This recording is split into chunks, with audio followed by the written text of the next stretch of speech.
जपुल श्याम श्याम श्याम भजले राम राम राम जपुल श्याम श्याम श्याम गोविंद माधव श्याम भजले राम राम राम यशोदा के नंद दुलारे राधा के प्राण धारे हम भक्तों के रखवाले तुमको बार बार प्रणाम भजले राम राम राम जपुले श्याम श्याम श्याम भजले राम राम राम जपुले श्याम श्याम श्याम गोविंद माधव श्याम भजले राम राम राम जपुले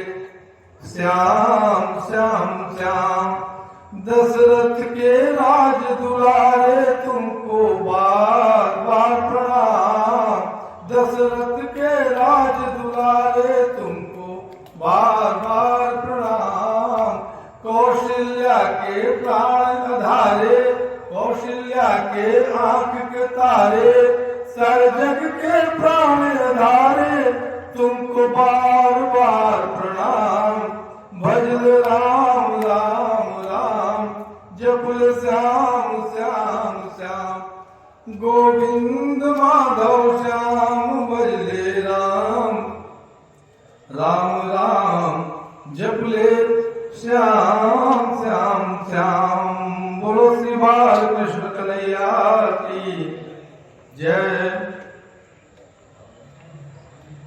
प्राण छूटा अंत समय में मृगा का ध्यान करते करते प्राण छूटा तो मृग योनि में चले गए। अब जब मृग योनि में चले गए तो उन्हें पूर्व का संस्कार बना था और वे सतत भगवान का चिंतन करते झुंड से दूर एकांत में बैठ के चिंतन करते रहते और वह योनि भी जब उनकी छूटी वह शरीर छूटा तो उनका जन्म एक ब्राह्मण परिवार में हो गया जिन्हें हम जड़व्रत के रूप में जानते हैं। 4 भाई हैं और यह छोटे हैं। इनसे बड़े भाई या पिता कोई काम कहता तो जानबूझ के कि कर्म के उसमें न फंसना पड़े क्योंकि कर्म की गति बड़ी गहन है बड़ी निराली अद्भुत कही गई है क्योंकि उसका फल तो जरूर मिलेगा अच्छे का अच्छा फल मिलेगा या बुरे का बुरा या अच्छे बुरे का मिश्रित फल मिलेगा और वह प्रारब्ध बनता है। प्रारब्ध संचित और क्रियमाण या 3 प्रकार के कर्म हमारे यहाँ बताए गए हैं। तो कोई कर्म करके हम अपना प्रारब्ध निर्माण ही न करें क्योंकि मुक्त होने की आकांक्षा है उन महामानव की। तो वे चुपचाप बैठे रहते और अजपा जप माँ गायत्री का करते हुए उसी में निमग्न रहते। अगर कभी घर के लोग बड़े पिता या बड़े भाई कोई काम कर देते तो वह काम उल्टा कर देते। खेत में जहाँ गड्ढा होता और कहते कि इस गड्ढे को पाट के बराबर कर दो तो गड्ढा को और गड्ढा बना देते। ऐसे कार्य वो जानबूझ के करते कि हम को किसी तरह का काम न करना पड़े और हमारा जो प्रभु के प्रति जो हमारा ध्यान है वो भंग न होने पाए। उनके साथ 2 घटना घटी जो श्रीमद् भागवत महापुराण में वर्णित है। एक घटना तो घटी कि उस जंगल के भीलों का राजा जिसे बलि देना था अपने आदमी भेजा और इन्हीं को पकड़ के वे सब लेके चले गए। काली के मंदिर में जब इनकी बलि देनी थी तो जिसकी बलि दी जाती है उसको खूब नहलाया धुलाया जाता है उसे खूब खिलाया पिलाया जाता है। तो इन्हें जब वे नहला रहे थे और खूब बढ़िया वस्त्र वगैरह पहना रहे थे और खूब भोजन दिए तो खूब प्रसन्न चित्त होकर यह खूब बढ़िया प्रसाद लिए खूब खाए पिए। इन्हें बिल्कुल भी इसका न भय था न डर था न किसी तरह का इनके मन में संशय था। यह तो स्वयं निमग्न रहने वाले थे आनंद में। खूब इन्होंने भोजन किया।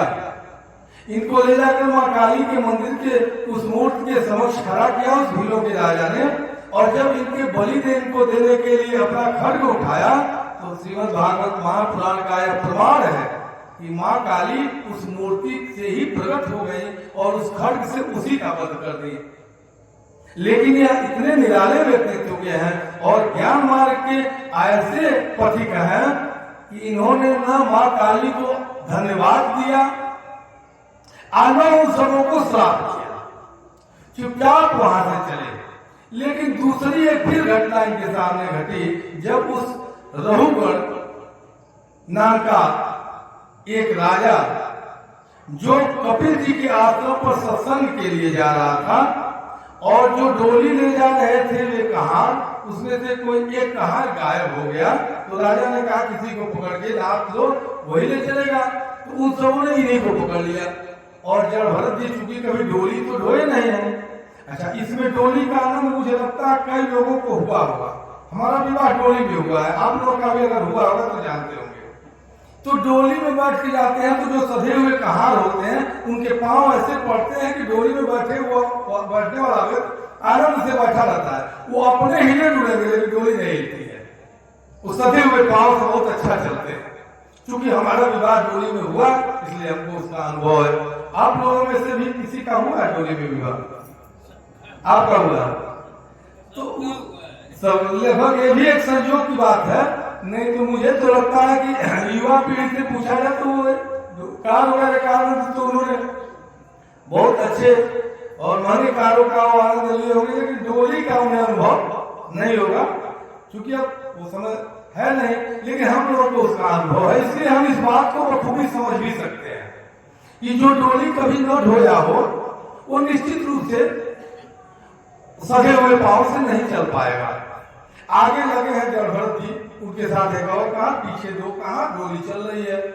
अब इनका गुण है कि जब यह मार्ग में चलते हैं तो तीन पगभूमि देख के सामने चलते हैं कि कोई चींटी या कोई जीव जंतु पैर से दब न जाए। तो जब कोई जीव आगे दिखता तो यह अपना पैर आगे पीछे दूर कर देते थे ताकि वो दब न जाए चींटी वगैरह। तो जब यह पैर इधर उधर करते तो डोली डगमगा जाती। कभी कभार राजा का सिर उस डोली से लड़ जाता तो राजा को बड़ा क्रोध आता, और क्रोध आता तो वो डांटते, कभी कठोर वचन भी बोल देते। तो ये कहार कहते कि हम लोगों की कोई गलती नहीं है, एक नया कहार लग गया है और सब गड़बड़ यही कर रहा है। तो डोली में से देख कर राजा ने व्यंग्य बोला। यद्यपि वो बड़े हट्टे कट्टे हैं, लेकिन राजा रहुगण ने कहा कि तुम शरीर से दुबले पतले हो, कमजोर हो, इसलिए ठीक से चल नहीं पा रहे हो। लेकिन उन्होंने कोई प्रतिकार नहीं किया, चुप रहे। फिर आगे चलते चलते कहीं कुछ दिखा और एक कूद गए, और जब कूदे राजा का सिर डोली से ऊपर की तरफ तेज टकराया, उन्हें चोट लग गई। और राजा ने कहा कि इसे दंड देना पड़ेगा, यह दंड का अधिकारी है। और जब यह बात सुने तो महाराज जड़भरत जी ने सोचा कि आखिर मुझसे इनके मिलने का इन्हें लाभ क्या मिलेगा। जा रहे हैं सत्संग के लिए और इतना अभिमान सिर पर लादे लेके जा रहे हैं, तो कुछ न कुछ इनके जो अंदर के कुसंस्कार हैं उनका समन तो करना जरूरी है। तो वे बोल पड़े। उन्होंने कहा, राजा साहब ये गलतियां तो मैं बहुत बार कर चुका हूं, लेकिन मुझे अब उसका अनुभव हो चुका है। आप छोटे एक राज्य के राजा हैं, मैं भरतखंड का राजा था, समूचा भरतखंड मेरे अधीन था, लेकिन विचार करते जा रहे हैं मुझसे एक गलती हुई तो मुझे मृगयोनि में जाना पड़ा।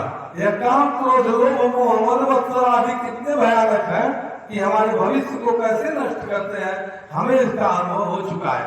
उन्होंने कहा, राजन आत्मा जो सबके अंदर रहती है वो न दुबली होती है न मोटी। आपका कहना गलत नहीं है, आप सही ही कह रहे हैं। यह सुनकर राजा को बड़ा आश्चर्य हुआ कि कहार डोली ढोने वाले को इतना ज्ञान कहां से आ जाएगा। यह बातें तो बड़ी आध्यात्मिक कर रहा है। उन्होंने डोली रुकवा दिया, उतरे तो देखा कि इनके कंधे पर यज्ञोपवीत था। यज्ञोपवीत देखकर राजा भयभीत हो उठा और बहुत सुंदर श्लोक भागवतकार ने लिखा कि वह राजा कहता है कि आप देखने में ब्राह्मण मालूम पड़ते हैं, क्योंकि आपके कंधे पर जो यज्ञोपवीत लटका है, आप कौन हैं? मैं नाहं विशंके सुरराज वज्रा न त्रेक्ष शूरा न यमस्य दंडा नारण्य किशो सोमा नृत्य पाता छंके भृशम ब्रह्मकुलावमाना। कहते हैं कि मैं यमराज के पास से नहीं डरता हूं। राजा बोल रहा है, मैं शंकर जी के त्रिशूल से नहीं डरता हूं, मैं अग्नि के, चंद्रमा के, सूर्य के, इनके अस्त्र शस्त्रों से भी नहीं डरता हूं, लेकिन मुझे इस बात का बहुत डर रहता है, लगा रहता है कि किसी श्रेष्ठ ब्राह्मण कुल के व्यक्तित्व का हमसे अपमान न हो जाए, इससे मैं बहुत डरता हूं। आप ब्राह्मण तो नहीं है। मैंने कहा कि आपने जो बात कही कि आत्मा निर्लिप्त रहती है और आत्मा पर किसी तरह का प्रभाव नहीं पड़ता, तो आखिर आत्मा तो इसी शरीर में ही रहती है और आत्मा का संबंध मन से है और मन का संबंध इंद्रियों से है और अच्छा या बुरा इंद्रियों से ही होता है। तो क्या इंद्रियों के प्रभाव से मन पर और मन के प्रभाव से आत्मा पर प्रभाव नहीं पड़ेगा? जैसे हम किसी पात्र में जल डालते हैं और उसमें चावल डाल के आग पर रखते हैं, तो आग के प्रभाव से वह पात्र गर्म होता है, पात्र के गर्म होने से वह जल गर्म होता है और जल के गर्म होने से वह चावल पक जाता है। तो क्या इस सिद्धांत से आत्मा को भी कष्ट नहीं होगा? कहा राजन, अगर उसी जल में आप चावल की जगह कंकड़ डाल दीजिए तो क्या वह पकेगा? क्योंकि उसमें संलिप्तता का अभाव है और चावल संलिप्त रहता है। तो इसी प्रकार से वह आत्मा निर्लिप्त भाव से इस शरीर में निवास करती है, वह दृष्टा की भांति रहती है, न तो वह दर्शक और न तो वह दृश्य, यह बन के नहीं रहती। एक बहुत रहस्य की बात आपको बताएं कि जिस क्षण आत्मा परमात्मा से निकला और इस जगत में आया, उसके साथ मन भी आया, लेकिन उस परमात्मा का निर्देश है आत्मा के लिए कि वह मन को छोड़ नहीं सकता और शरीर का राजा मन है, आत्मा नहीं है। शरीर का राजा मन है, क्योंकि ये जो इंद्रियां हैं यह मन की बात मानती हैं, आत्मा की बात नहीं मानती। आत्मा को यह निर्देश है कि जब भी आओगे हमारे पास, परमात्मा के पास जब भी आत्मा जाएगा वो मन के साथ ही जाएगा। मन के चार भाग हैं, मन, बुद्धि, चित्त, अहंकार, चारों से मिला जुला वो मन कहलाता है। मन का काम है संकल्प विकल्प करना, बुद्धि का कार्य है निर्णय देना, अहंकार से कार्य होता है और जो कार्य होता है वह चित्त पर अंकित हो जाता है। तो यह जो मन है यह सतत इसका अभिन्न संबंध है आत्मा से। जब भी आत्मा शरीर से निकलेगा साथ में मन भी निकलेगा और दोनों का यह मिला जुला स्वरूप अगले जन्म का कारण, ये दोनों एक साथ उसमें प्रविष्ट होते हैं। लेकिन जब इस धरा पर ये आए और किसी जीव में प्रविष्ट हुए तो मन का आचरण मनमाना शुरू हो जाता है।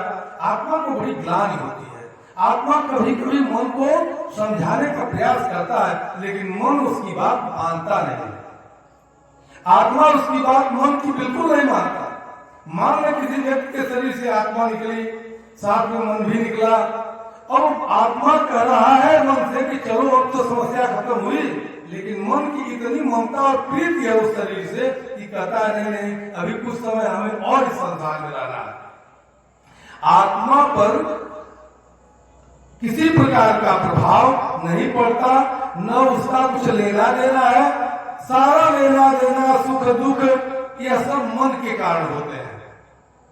यह वार्ता जड़भरत जी की राजा रघुगण से जो हुई, इस वार्ता से रघुगण का जो अहंकार था, जो उनके अंदर की दुर्वासना उन पर प्रभावी थी, एक संत के मिलन से दूर हो गई और अब वह सत्पात्र बने। वे जड़भरत जी महाराज जो रघुगण की यह वार्ता है, उसके बाद मैत्रेय जी ने विदुर जी को और यहाँ शुक्रदेव जी ने राजा परीक्षित को और वहां गोकर्ण जी ने जड़भरत जी को ये सब जितने वक्ता हैं, यह सब अपने अपने सामने उन श्रोताओं को बता रहे हैं कि हमारे द्वारा जो पाप होते हैं उसका प्रायश्चित हमें करना ही पड़ता है, और अगली गति हमारी जो नरकों में होती है, उस तामिश्र नरक,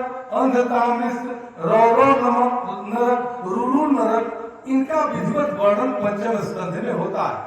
यह सुनकर राजा परीक्षित कांप उठे और कहे हाथ जोड़कर कि कुछ ऐसा उपाय बताइए कि हमें उन नरकों में न जाना पड़े, क्योंकि जिन नरकों के यातनाओं की आप बात बता रहे हैं उससे हमें बहुत भय लग रहा है। तो छठे स्कंध के प्रारंभ में ही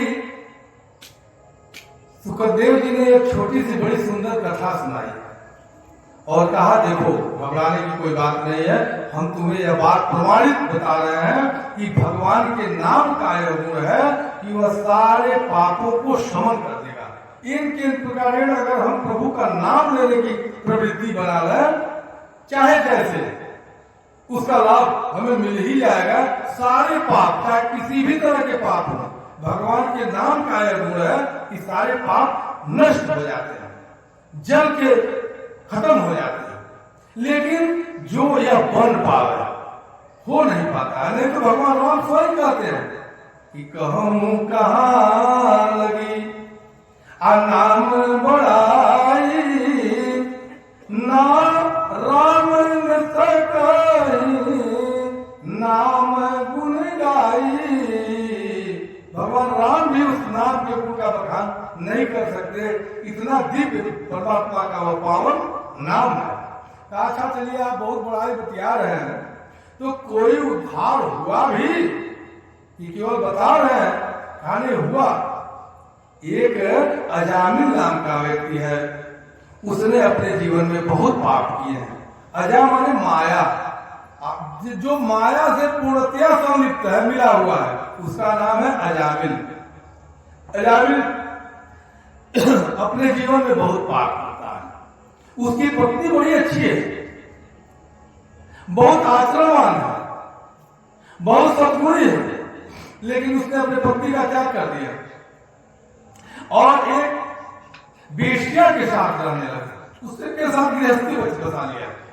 उसके 9 पुत्र हुए, लेकिन भगवान की कृपा से, प्रभु की कृपा जब अपने ऊपर होती है तो कोई न कोई संत पुरुष मिल जाता है। जो आपको आपके जीवन में कोई संत पुरुष मिले तो तुरंत आप जान लीजिए कि आपके ऊपर भगवान की कृपा हो गई। यही प्रमाण है उसका, क्योंकि विभीषण ने कहा है कि अब मोहि भा भरोस हनुमंता, बिनु हरि कृपा मिलई नहीं संता, अब मोहि भा। हनुमान जी ने कहा अब मुझे भरोसा हो गया कि हमारे ऊपर भगवान की असीम कृपा है।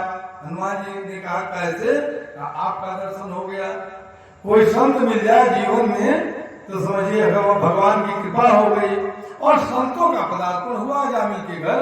उसकी पत्नी ने खूब सेवा किया और उन संतों ने खूब सेवा पाकर बड़ा आनंदित हुए। उन्हें तो कुछ पता था नहीं कि इसका घर है, और रात हो गया था जाते जाते।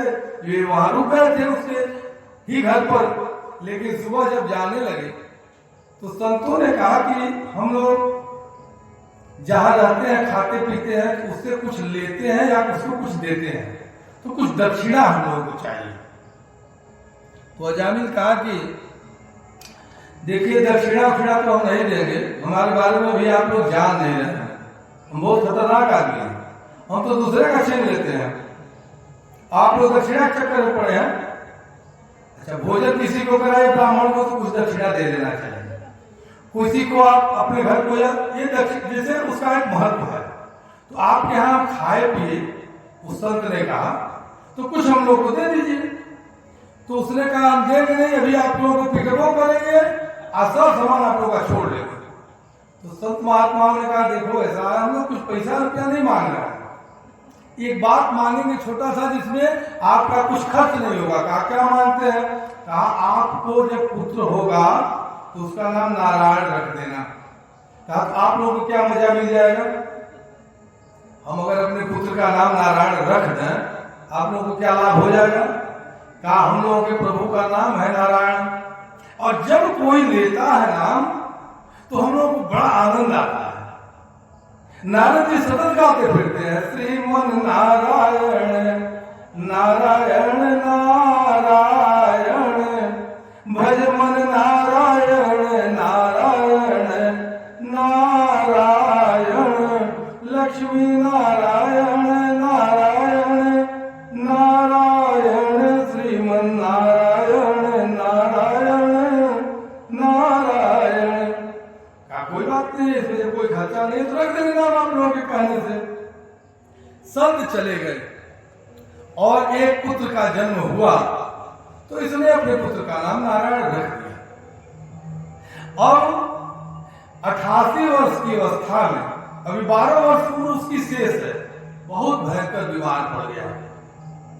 श्रीमद् भागवत के अनुसार उसकी उम्र 88 वर्ष है और उसका लगा कि अब उस बीमारी से प्राण चला जाएगा, लेकिन उसे अतिशय पीड़ा हो रही है। तो कष्ट में बार बार अपने प्रिय को लोग बुलाते हैं, उसका सबसे प्रिय नारायण ही है।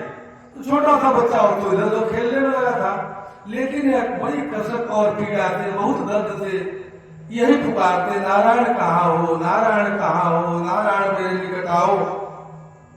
और प्राण निकलने का अंतिम समय जब आया तो यम के दूत आए, 4 दूत यम के आए और इसके शरीर से आत्मा को खींचने लगे। उस समय यह बहुत जोर जोर से अपने पुत्र को चिल्ला रहा था, नारायण कहाँ हो, नारायण कहाँ हो। यह सुनकर जो उसके अंदर से, हृदय से जो ध्वनि निकली, वह नारायण के लोक तक चली गई।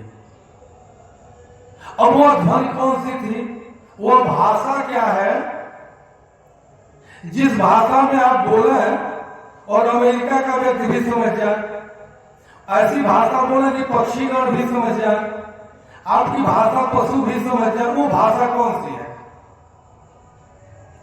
जिसको कहते हैं spontaneous overflow of strong feelings, जो अंदर के हृदयोद्गार है, उसकी कोई भाषा नहीं है, वो आत्मा की भाषा ऐसी है